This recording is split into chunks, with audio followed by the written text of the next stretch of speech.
Good afternoon, ladies and gentlemen. Welcome back to the Information Warfare Pavilion at West 2023. I'm Joe Gradisher. I'm the Public Affairs Officer for N2N6 in the Pentagon and one of a team of public affairs officers for the Information Warfare Community that has helped organize everything you see behind you as you're sitting there. Happy to have three great speakers lined up for our afternoon parts of the program. We're going to kick it off this afternoon with Rear Admiral Doug Small, who's the Commander, Naval Information Warfare Systems Command. I'm not going to go into a long, drawn, read his whole bio. You can get access to that online. But he's from Wisconsin. He's got a Bachelor of Science in Physics, a doctorate in physics. He was a surface warfare officer, an engineering duty officer, and he's the right person in the right job at NAVWAR, where he's been since 2020. So please welcome Admiral Doug Small.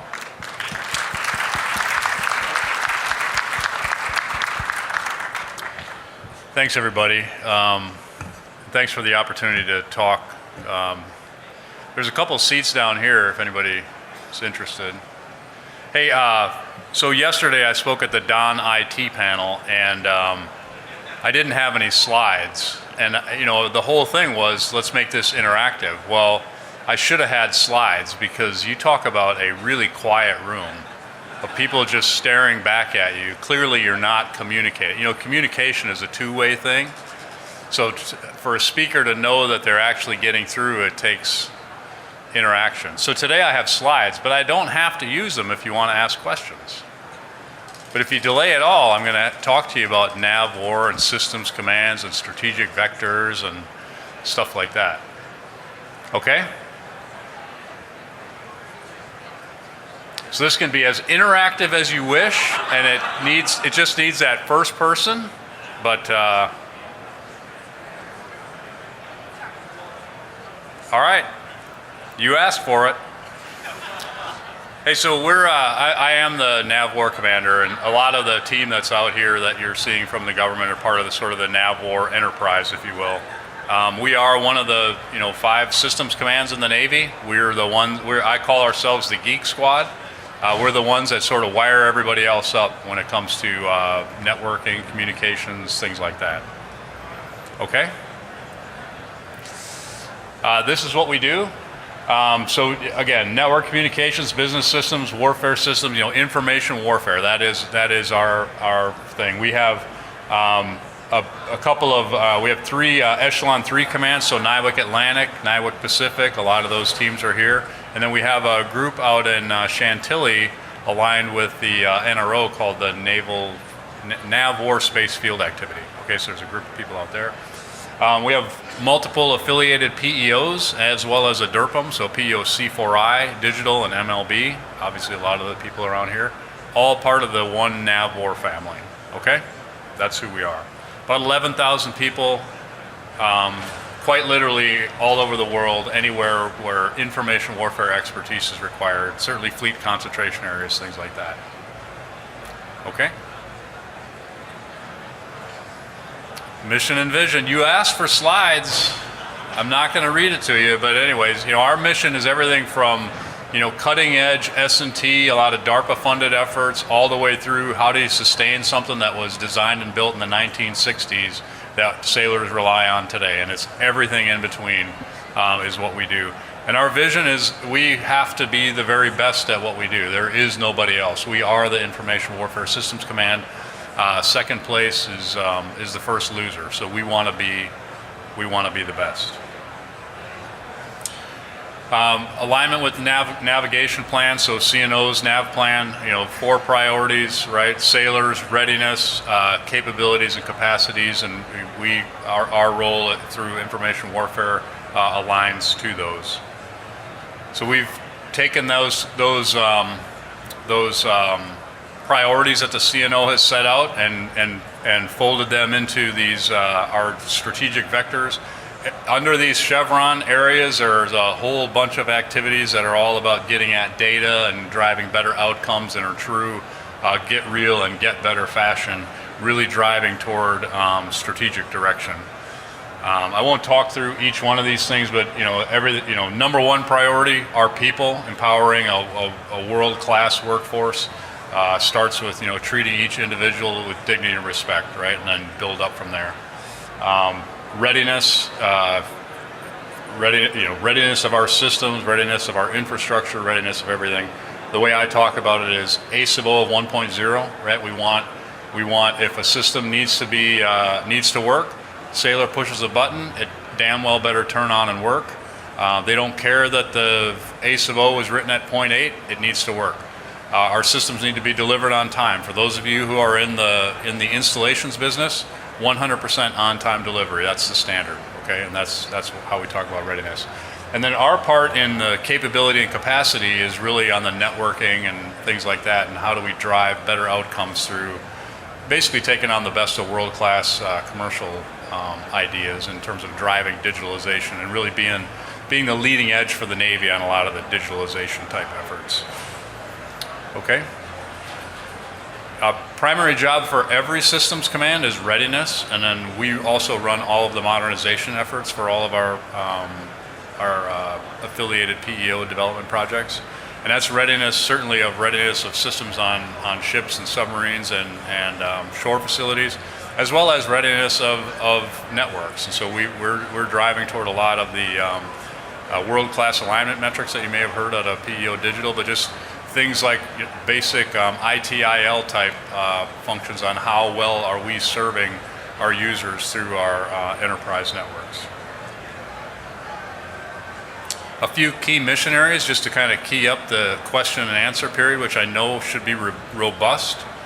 We also, I have two hats. I'm the commander for NAVWAR. I'm also the direct reporting program manager for this Project Overmatch, of which one of those chevrons you saw was about guiding the delivery of the operational architecture. We're also the Navy's chief engineer for NC3, the Navy parts of NC3. We're the Navy's cybersecurity technical authority, and we also have recently stood up a program to treat C3 shore facilities like warfighting platforms through all the planning and updating and maintenance and all that sort of stuff. That's it. Over to you. That's what we do at NAVWAR. So please, we have a microphone here. Here we go. Thank you for the long presentation, Admiral. As the Cybersecurity Technical Authority, can you describe how you do risk management, how you make those, what is acceptable versus what is unacceptable decisions? In terms of the Cybersecurity Tech Authority type stuff, or right. Yeah, like just risk tolerance, how are those decisions made? How are you evaluating the individual missions and whether or not the risks from a cybersecurity standpoint are worth it? Yeah, so the question was about risk in cybersecurity. So I'm not, there are other people out here who are certainly more expert at that than me, but the way I will phrase it this way, all of the risk management framework is supposed to be a risk-based decision on what you put in place, right? In practice, it's actually the zero risk management framework, right? Often, we try to drive out as much risk as possible, and where risk is residual and high, we send it up to higher in the chain to approve it.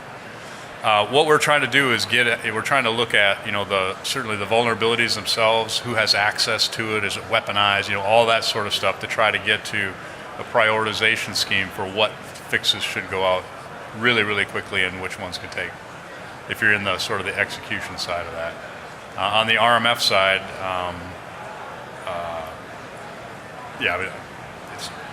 where we want to get to is drive cybersecurity into the development process through DevSecOps and things like that, sort of best practices for how to get after that. I hope that got at some of your question. Okay, next. So that was the icebreaker. I see there we go. Hi, sir. Mike Meany from Northrop. Could you lay out, to the extent you can, a near, mid, and far range view of DMO? Of DMO? Project Overmatch, sorry. So I won't go into any specifics. I have done that in many classified venues, including classified industry days, and I'm happy to do that. As many times as we need to make sure that everybody understands what we're doing. So I won't talk in any specifics about what exactly we're doing. I will just say that we're working with a lot of the systems that we currently have and just trying to make sure that we're bringing best commercial practices to how we deploy and deliver capability. It's across the networks, right? There's the work of networking. Certainly, we're working on delivering warfighting tools and analytics, or BMAs. And then on the infrastructure and data side, it's all about DevSecOps, digital platforms, things like that. But again, kind of working with what we have. Moving pretty quickly. Midterm is all about getting an architecture set so that as things come online, you can get them plugged in a lot quicker and easier. And things like yesterday at Dyna IT, we talked about the proliferated LEO and our ability to, because of the architecture setup, we can take advantage of even the commercial leadership in that space, be able to get that plugged in. So that would be sort of I'll say midterm for us, but it's this year, which is like yesterday in normal terms, but yeah, for us it's there. Longer term, we talk about things like on the network side, we want resilient line of sight and beyond line of sight communications. Truly resilient. We want to make sure that we have different options for how to move information across the battlefield. We want decision advantage. CNO has been pretty clear that that's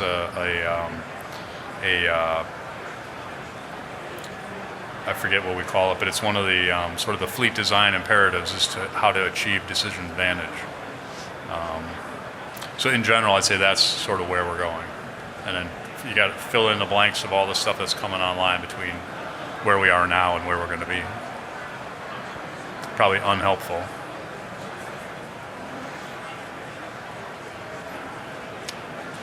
All right, I thought I saw a hand in the back. Oh, here's one.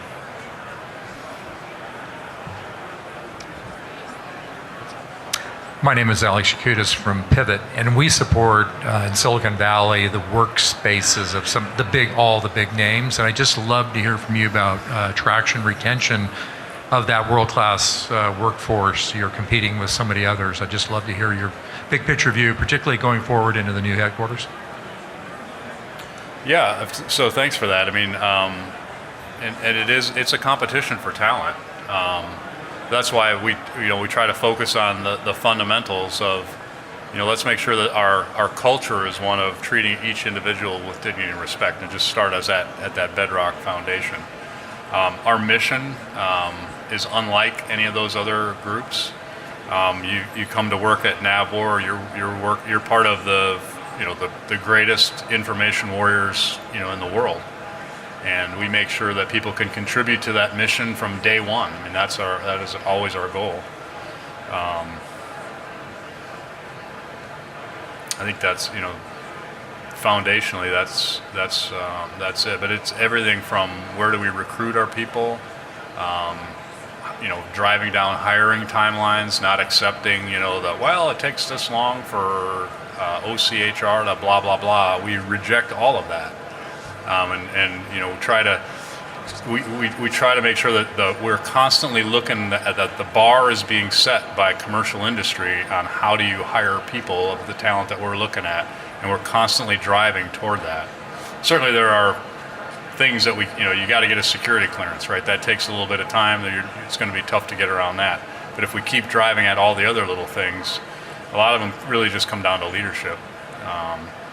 But so there's that, and then the onboarding process. Once you get people on board, Mr. Pope and I meet with every single person that comes in, make sure they understand our vision, make sure they're part of that amazing team, and we set them loose doing some fantastic work at speed and scale, right? At speed and scale. So that's sort of our value proposition. I don't know if that got at your question. We do have also collaboration areas with fancy chairs that we'll sit in and swivel around and act like we're in a Silicon Valley office once in a while. But So we do try to do some of that fun stuff too. But we have people, we bring in some of these new professionals. I'll just say kids because I'm old, but right out of college, and they're up and writing code in our Overmatch software armory and contributing software to our corpus. I mean, that's pretty powerful stuff that you don't really get in a lot of other places. We will give people a lot of responsibility very quickly. So we love it.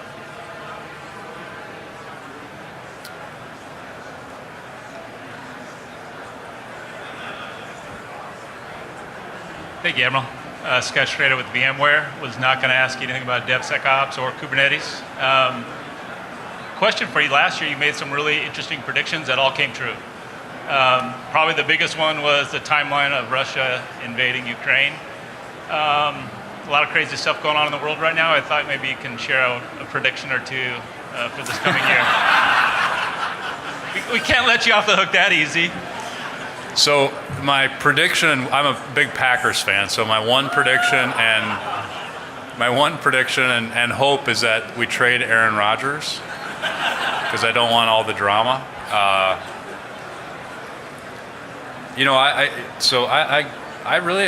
talked about that. That's shocking. I don't remember that.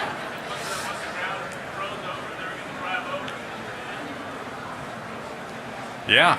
I mean, and that wasn't my prediction. That's what we were all trying to tell everybody. Hey, they're coming. How awful! I mean, just absolutely awful. It's certainly hard to predict the viciousness with which the Russians have been carrying out that campaign, and the unbelievable suffering of the Ukrainian people. Just awful. I don't. What I'll say, at least from sort of what we're doing perspective, what I can predict is that we will deploy yet more carrier strike groups, as CNO has talked about, with some overmatch capability, and we will learn a tremendous amount from that, and we will pivot very quickly to deliver exactly what sailors need. So that would be my one prediction. Is something that's a little bit closer to home. So thank you for that. Good afternoon, Admiral. It's kind of hard.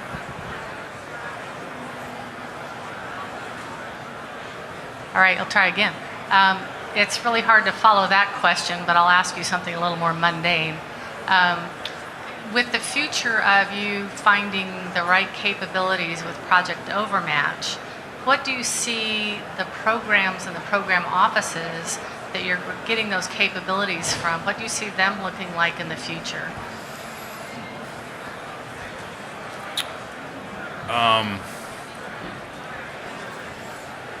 The program offices themselves, what do they look like?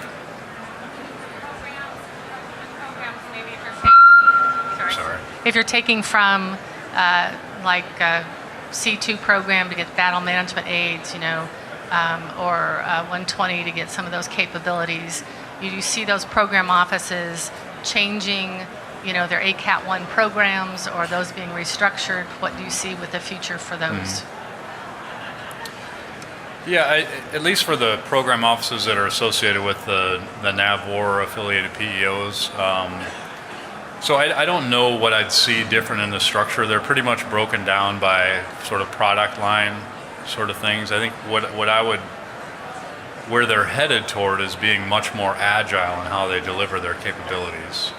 And you're seeing that in everything from, how we deliver compute capability to, taking advantage of commercial LEO opportunities, things like that. So I think you're just seeing a lot more agility. How that rolls into sort of program office structure, I don't know yet. But I think we're demonstrating a move toward being much more nimble. I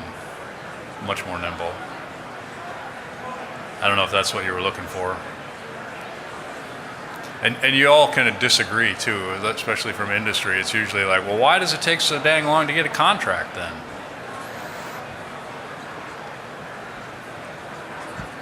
Hi, Admiral. Mallory Shelbourne with US 9 News. Could you talk about how you're working with the unmanned community out here on Project Overmatch and just looping in unmanned platforms into DMO and to Project Overmatch? Sure. I mean, it goes back to, CNO's first letter, about the project is about, networking and things like that for unmanned systems. I mean, that is an absolutely core part of what we're trying to do, is make sure that all those components of the architecture, what CNO called the connective tissue, reaches every one of those platforms, to include unmanned systems. So everything from networking to the computing plant on board to how it communicates, all that sort of stuff.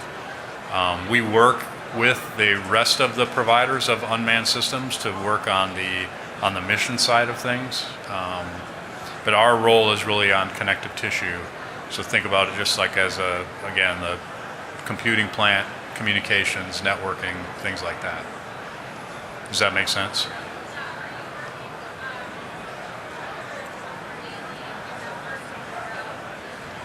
I can't.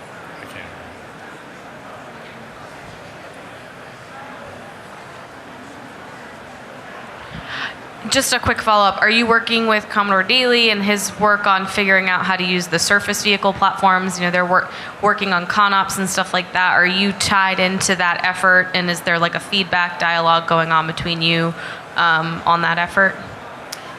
Yeah, so you're talking about the DevCom CO out here? Yeah, so that Commodore, and then certainly Commodore Brasseur from Task Force 59, the Unmanned Task Force out of the Pentagon. All those groups, yes, we are part of that entire ecosystem. Yes. Here's a hand over here. Trevor Bender, Cypher Analytics. Admiral, could you give us a quick update on the latest on the Old Town redevelopment project and all of that, maybe the latest stages? And would that possibly prove disruptive to your ongoing planning for Overmatch and other projects like that? I'll take the second part. No, it won't be disruptive. We would not. We got to do our job no matter what's going on there. We're in the midst of, we're sort of in something of a solicitation to bring on a company, a real estate sort of company to help us from the Navy side deal with the project. We've been through some environmental impact stuff, some various comment periods for the local area, and it's just kind of this, iterative process with that. But that's sort of where we are. So still working on it. Hi, Admiral Small. I'm actually going to ask you this question as a citizen. Although my company is involved with sustainability and data, as an organization that obviously is very involved with a large amount of data and a large amount of devices that manage that data, that's now become more of a sustainability question in regards to how we're going to manage that data moving forward, or those devices moving forward. Thus, the idea of, a greener economy, etc. I'm wondering if that's something that you guys also are thinking about, is the end of life of those devices, the end of life of that data, and how you're going to be managing it so that it's erased. Does that make sense? So it was hard to hear you a little bit, but you're talking about sustainability from an energy consumption in handling data? It's actually the erasure of the devices that contain that data. They're being shredded today. There could be other ways that they could be repurposed, but it's also the active data and the end of life cycle and the erasure of that data so that it is confidential. I know that this is something that a lot of corporations these days are looking into in regards to risk management and being responsible to their boards about how they're maintaining that information. I was just curious if that was something that has maybe bubbled up for you guys as well, as how can I maybe be better with our environment in regards to both the data and the devices that are being used for that data. Is that a little clearer? Yeah, I think so. In terms of the sort of the environmental impact of everything we do, I'd put it in that regard that we have to be, mindful of that. that specific use case you're talking about has never crossed my mind, which means I still have a lot to learn. Usually when we talk about data and information, it's where can we store it so that we can have it forever, right? So I hadn't thought through that, but would love to learn more. Thank you for the question. Admiral, Mario Diaz with VMware. I'd like to get your thoughts on, do you think it's in our foreseeable future to have a strike group have continuous access to an IL5, IL6 cloud ashore? No. How about in our lifetime? Yeah, I mean, that's really the problem, right? Is that you can't guarantee continuous connectivity to any land-based thing. I mean, that's what drives our, that's why we have multiple email addresses for people on ships and people ashore, right? It's just all of that stuff is driven by the fact that you have to figure out how to do it on a submarine, right? And if you can do that, we have a lot of great commercial solutions out there for a lot of vexing, information technology problems that require almost continuous access to some cloud-based environment that we just can't guarantee. What we're trying to do is make each of our platforms be like cloud computing entities, but unless they have all that stuff there, it's really hard to take advantage of those tools. Okay? Yeah, you can't guarantee access. Okay, other questions?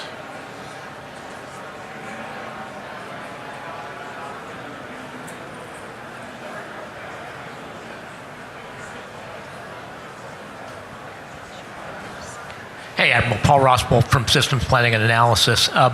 Forgive me if someone's already asked you about this. I was standing in the outer reaches for a while and couldn't quite hear.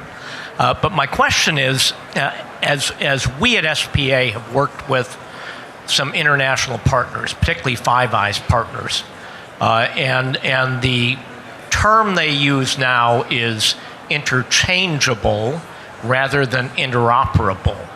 In both your roles as NAVWAR and as head of Project Overmatch, how do you see that connectivity and interchangeability with our near allies?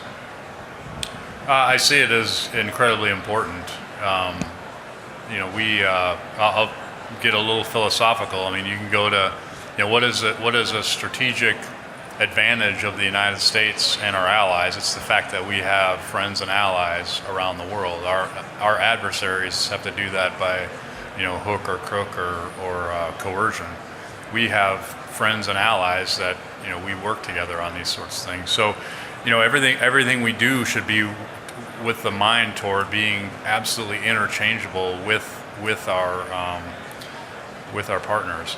That's the way they operate. So when fleet commanders talk about, they are operating together as a strike force. There's no, none of that stuff exists. So you got to take that all the way back into the labs and the programs and make sure that at that level they see the same sort of thing. We've at least from Project Overmatch, we've been pushing on that pretty hard. We've already got an agreement at the Five Eyes level, and we've been working toward a project arrangement toward that. But we expect to be hand in glove with our international partners. I think the other thing that's neat about sort of the modern methods, especially with software development, is you can work so much closer together, right? At a almost like a line of code type level, because you're just constantly working it, and you can work it as teams. So I think the future is very exciting for true interchangeability from operational all the way down to development in a true DevOps framework, right? That's what we want to get toward. You bet. Hi, Admiral. How are you? This is Ed Leopold from Persistent Systems, Man-A Networks. We talked last year. Just want to know, do you feel the Project Overmatch is on schedule? Are you getting to where you need to get? And based on PEO IWS's timeline for fielding as it gets narrower and narrower towards your goals, do you feel we're getting there, we're going to get there? And the second part of that is what I asked last year, which is, is there a working group that's going to be stood up for Project Overmatch in order to take advantage of all of the minds in this room today, as well as the Navy and the Warfare Centers? Thank you. I'll take the last one. We do have several working groups. I don't know that they're as I don't know that they're as interactive with all of the industry in the room as you may wish, but we do have many working groups across the entire naval enterprise. The first part of your question was about the schedule. Yes, we are on track. I don't understand the tie-in with the IWS schedule part. I don't know that it's really not. It doesn't drive anything that we're doing in terms of. So there really isn't a. But yeah, we're absolutely on track. Okay. To a pretty aggressive schedule. Thanks to Steve Crossan. It's funny you asked that question, and then I just caught his eye. He must have stepped out. He's like, "Hey," But yeah, we're on track. Sorry, Steve. Other questions? On the entirety of the Naval Information Warfare Systems Command. Any additional questions? Here we go.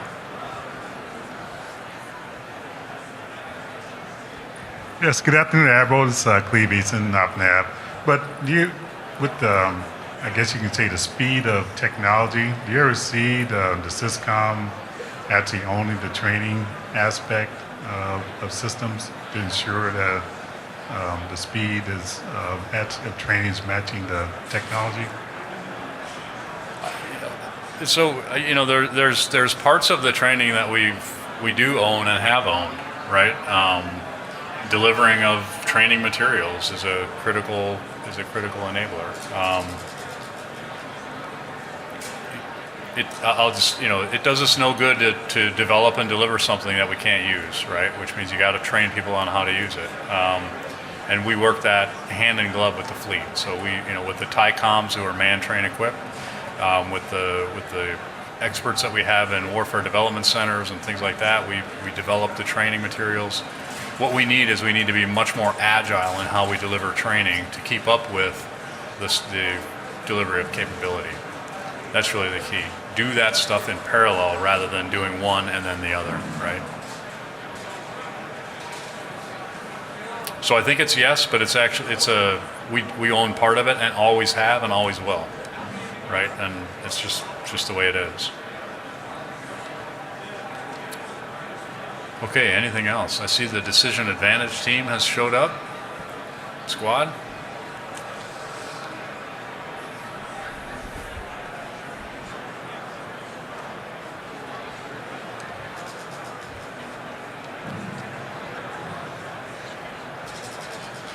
Hey, Admiral Jason Samrin.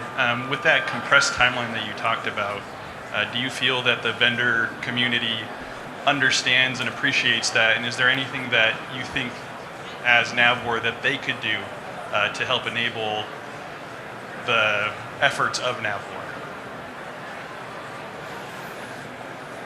I mean, deliver to the terms of the business arrangement that we have. And then in terms of the new stuff that we have, when I talk all the time about how we really just want software. Right? If you want to bring a whole box with computers and cross-domain solutions and power supplies and all that, it's a lot harder to put that on a ship than it is software. We have plenty of computers. We got all kinds of terminals and all that. We want software. And we will help you figure out how to re-architect it if we need to. We have all kinds of apertures and hardware. We just need software. So that's our thing. We can move really, really quickly at delivering software-based capabilities. I don't know if that was the core of your question, but that's our focus.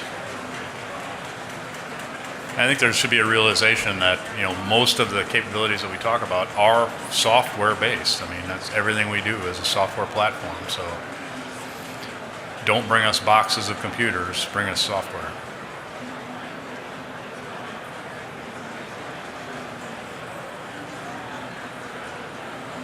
Anybody shifting nervously in their seats? with their boxes that they're trying to display out there.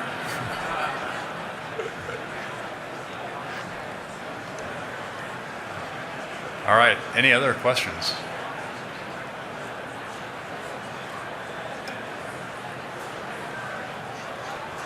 Okay, well, look, I really appreciate it. I could stand here in awkward silence a little bit longer, but you may not be able to take it. I can, but you may not be able to. So, but thank you again for coming out. Hopefully you visit the IW Pavilion and all the sailors that are over there doing their best. Really appreciate everything you're doing on behalf of the Navy and Marine Corps, and hope to see you all around the show and interact with our program managers and project teams and things like that, and hope to learn a lot about what's the latest and greatest. So thank you all.